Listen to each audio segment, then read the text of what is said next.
dinala ko uli yung anak ko kasi getting better.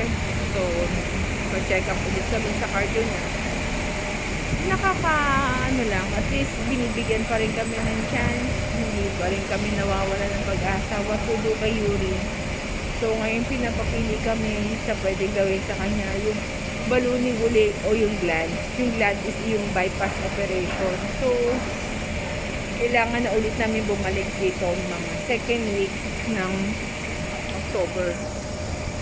Sorry guys, iba na rin yung itsura ko kasi nilalagnat na rin ako ngayon. So, okay lang yan, kaya pa.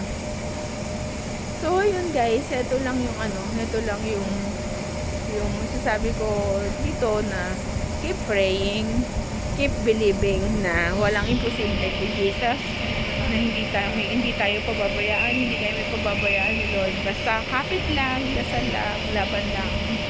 Yung mga may pinagdadaanan na katulad namin, huwag kayo mawawalan din ng pag-asa. Mahirap kumita ng pera, mahirap mag-invest ng atensyon o ng pagmamahal o ng tapang. Lahat yun isusurrender natin kay Jesus. Ako, araw-araw natatakot ako. Lalo na kapag hindi okay yung anak ko, may nararamdaman siyang kakaiba. Natatakot ako, pero yung takot ko, pinapasa Diyos ko lagi. Yung takot ko, lagi kong sinusurrender lahat kay God. Lagi kong sinasabi, thy will be done. Pero binigay na sa akin si Yuri. Sana ibigay na sa akin yung tuluyan. Kasi hindi madali yung pinagdadaanan namin. Hindi madali magkaroon ng anak na may sakit. Siyempre, tao lang din ako. Nagkakasakit na rin ako. Pero hindi ko yun iniintindi na banda.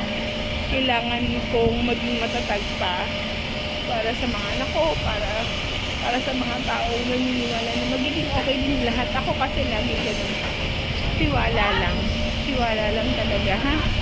So guys, yun lang, in-update ko lang kayo kung ano ang naging resulta ng check-up ng anak ko dito sa Chinese Gen.